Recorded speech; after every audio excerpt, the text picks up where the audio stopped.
Lahat na mapag-uusapan sa video na to ay pawang opinion lamang namin. Hindi ibig sabihin na yun ang tama o maling sagot. Viewers' discretion is advised, and let's get on to the video. Eto tayo ngayon, Black Cookies, Do All Men Think the Same, Filipino version. Napanood yun na siguro to sa Jubilee. Start na tayo. I am worried about the size of my penis. Worried ang putik, syempre, oo. Agree ka dito. Hindi ba dapat?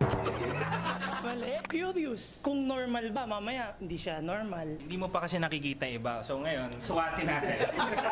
Kasi mamaya, hindi pala. At least makapagpa-check up ka. So ano, magpapacheck up kami? May problema ba? So, unless sobrang jutes kayo, hindi nyo na kailangan alalahanin yung size. Tingnan nyo na lang tong video na to. I don't think you know how big 12 inches is. Do you see that? Just in scale, where is that going?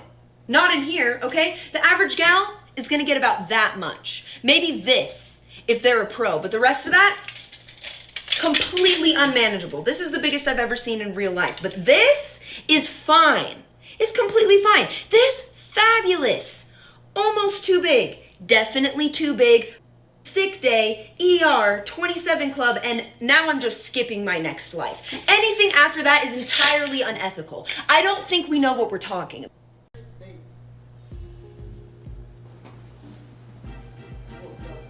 Ay! Hoy!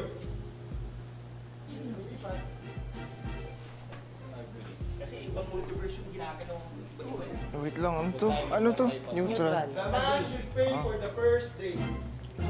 Disagree because it doesn't have to be like mandatory. Though, for me, I would always offer to pay first, especially first dates. But I don't think it's necessary. Teka lang, bago to ah. Parang, yung guy na Konyo dito sa video, siya yung mukhang rapper. Like, ano talagang ano to ah, breaking Konyo stereotypes. Ang galing. Ako neutral ako. Kasi while I do respect yung tradition, in this day and age, mga babae din they are capable eh. Kung gusto mo mag-contribute, sure. Pero kung hindi ka rin mag-contribute, okay lang din naman. Para lang may sense of power siya. Okay, so ang masasabi ko dyan, kailangan natin ihiwalay yung tradition ngayon sa kung ano ba talaga dapat ang kultura pagdating sa pagbayad sa first date. Kasi usually, lalaki ang nagsusuyo sa babae, kaya sila ang expected na magbayad kasi sila nga yung nagsuyo. Nakasalalay sa approval ng babae yung first impression nila. Yun ang tradition. But in an ideal world, men and women split the bill. Or minsan magbabayad din yung babae. Depende na lang yan sa kung gaano nyo kagusto ang isa't isa na nakatimbang sa konsiderasyon nyo kung ililibre ba kayo o hindi. Kung gusto nyo talaga yung tao, kusa ka magbabayad. O kung gusto ko talaga ng girl, di kusa siyang magbabayad. Practical na magbayad na lang kung gusto mo talaga siyang makasama. Pero ideally, hindi ako sang-ayon sa kultura na lalaki ang parang palaging obligated na magbayad. Sabi nila, pag daw first date, maganda swimming. Kasi, Para sa makeup. Okay, so baka sabihin ng babae na sexist to. Pero naintindihan nyo naman, ang mga lalaki, mahilig sa visuals. Anong percentage dapat ang visuals kumpara sa personality? Well, kayo bahala dyan.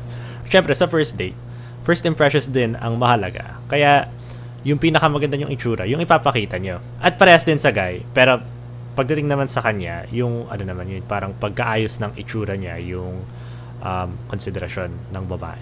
Ang mindset ng guy dito, ini-imagine na niya na kung magkakatuluyan kayo, lagi kanyang kasama, kaya yung yung parang yung no makeup look mo, yun yung honest na marketing. Kasi yun ang magiging itsura nyo pag kasama ka niya sa bahay, o di kaya pag nag-sex. I am comfortable showing my emotions.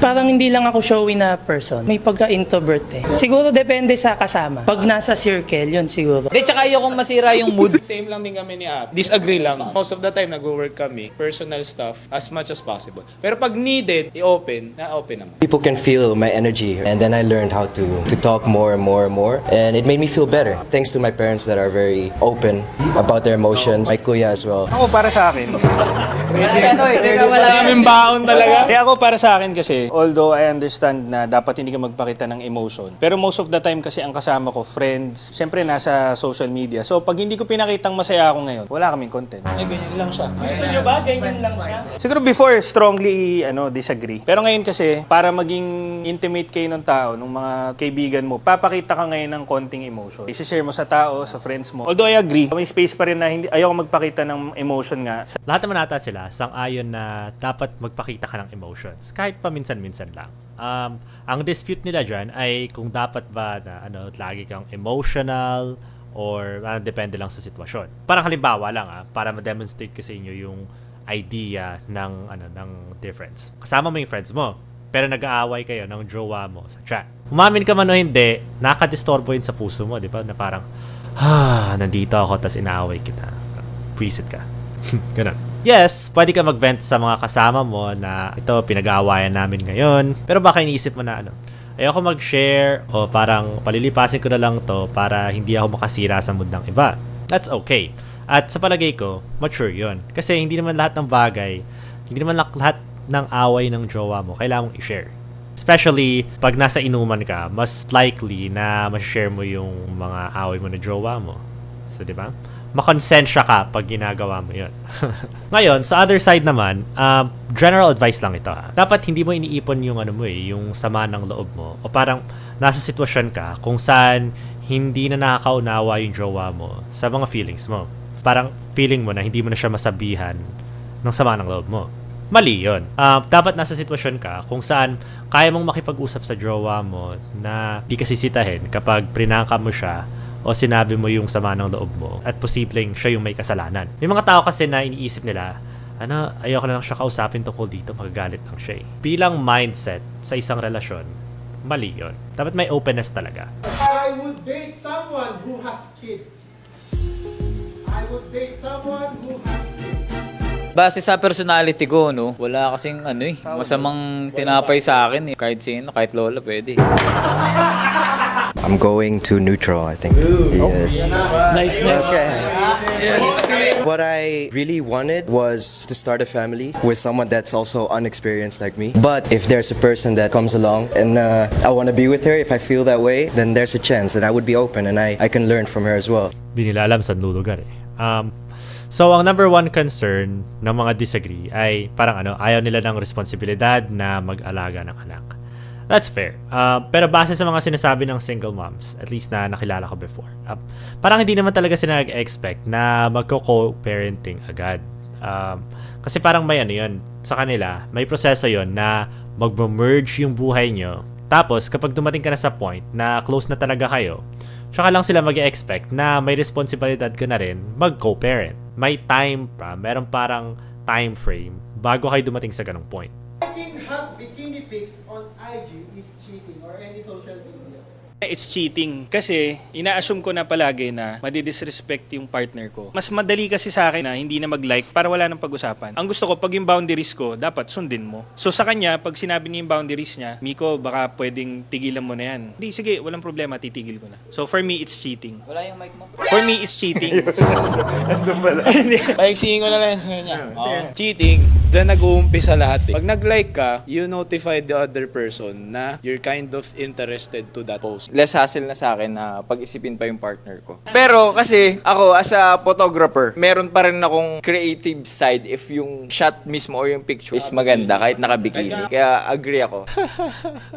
Kalokohan yan. Parang sinasabi niya, hey shawty, pwede ba kitang picturean? Parang si Papa Jesus mismo ang naglikha sa'yo. Ang suso at puwet mo, bentang-benta sa pagiging artistic. To be fair naman, mahilig din ako mag-photography. Pero more on kasi ako more on landscape, nature ako. Imbis na yung mga portrait, hindi kayo mga pictures ng mga tao. That being said, may pagkamanyakis aspect yung sinabi niya. Obviously, hindi niya naman sinadya kasi parang sa lang yan, pagiging artistic lang. Pero dahil photograph ng babae yung pinag-uusapan, syempre nakafocus pa rin tayo sa features ng katawan niya. Imbis na yung aspeto ng pagiging artistic ng photo kung saan parang nagkataon lang na may babae. So, disagree ako dun sa point na yan bilang photographer. Pero ang tanong talaga dyan, infidelity ba yan? Sa akin, depende lang yun sa usapan nyo ng jowa mo. Kung ano yung mga boundaries niya. tulad ng sinabi ng guy. Kung insecure siya sa itsura niya, edi mas malaki yung chance na hindi siya papayag na magla-like ka ng pictures ng ibang babae. Ngayon, kung halimbawa, maganda yung paningin niya sa sarili niya, edi baka mas okay siya doon or mas malaki yung chance na okay lang siya doon. Basta may usapan kayo sa kung ano man yung bawal o hindi pagdating sa kilos mo sa social media at hindi niya nararamdaman na may parang pagnanasa ka sa ibang babae, kahit pantasya lang yun. So, ang point nun is set boundaries. Body count is a deal breaker for me. Hindi siya issue sa'yo. Oo, hindi siya issue sa akin. Ako sa akin, hindi siya issue. Napaka-hypocrite ko naman kung i-judge kita based on your body count. Tapos ako, I'm given a trophy. Kasi syempre, we play by the stereotypes of society. So parang ang sa akin, whether your body count is high or low, I'll get to know you, dun kita i-judge. Based ako ano nadatnan ko. Pero for your body count, bahala ka. Okay, completely agree ako doon. I mean, kung talagang past is past, sino ba tayo para mag-judge ng dati? Kung iba na sila ngayon at willing sila mag-stick to one lang, assuming na gusto talaga nila mag-jowa, di ba? Pero pakinggan muna natin yung disagree at saka yung neutral. Tsaka pass is pass nga for me. Mas importante kung ano yung nakikita ko na nandyan na sa harapan ko. Uy, tumalon.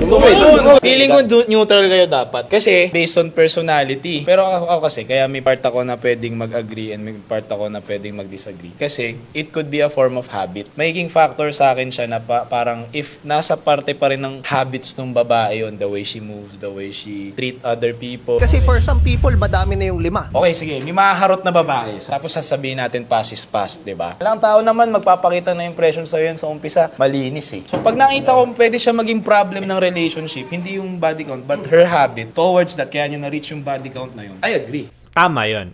Syempre, subjective ang standards ng tao kung ano man ang mako-consider nila na marami. Pero again, kung ibang tao na talaga sila ngayon, may papahiwatig sila na wala na silang parang hoe tendencies o di kaya pok tendencies. I mean, nasa sa'yo na yun, nasa lalaki na yun, or nasa girl, para malaman mo kung gano'n sila ka-promiscuous ngayon. Kasi nga, I agree din sa inyo na personality. Kung mamahaling ka naman ng tapos sa'yo nagbago nga. So wait, nandiyan kayo sa sitwasyon na yan kasi you're using that information coming from the other person as a tool to actually parang vilify her from her past choices. Diba sinasabi ko na parang in the perspective of the law. Ano ba ang purpose ng pagpasok ng tao sa kulungan? Rehabilitation, diba? So parang ang sinasabi ko, if we're going to play by the argument na sinasabi nyo, di dapat pag dumating sila sa buhay nyo, ang iniisip nyo sa kanila, reformed person na sila. I agree and I disagree. Tama yung expectation na kung gusto mo silang jowain, dapat ina-expect mo na bagong tao na sila, na wala na silang pok-pok tendencies kung meron silang pok-pok tendencies noon sa mga kwento nila at willing na talaga sila maging monogamous ngayon. Pero syempre, minsan, expectation is different from reality. I mean, may mga tao talaga na sa first impression mo, hindi sila mukhang willing maging monogamous. At yung mga kilos nila sa kwento nila ng kanilang recent past ay hindi alinsunod sa taong willing maging monogamous. Kasi kung yun talaga ang assessment mo, yun talaga yung assessment mo sa kanila, sorry. Judgmental yun. Pero kung tama yung hinala mo, di tama yung pagiging judgmental mo. Hindi sila nasa tamang mindset in that case para maging matinong jowa kung ayaw pa nilang ipaubaya yung pok-pok lifestyle. Anyway, overall, na-enjoy ko talaga yung video na to. Nanonood ako ng mga ganitong tipo ng videos sa Jubilee. Kaya maganda rin na may may Philippines version dito. Para alam natin kung ano ba yung mga iniisip ng karaniwang tao dito sa Pilipinas. Ngayon, kung na-enjoy nyo yung video na to, mag-like, share, subscribe kayo. Tapos mag-comment din kayo kung may gusto kayong sabihin tungkol sa video. Yun lang sa ngayon. See you next time.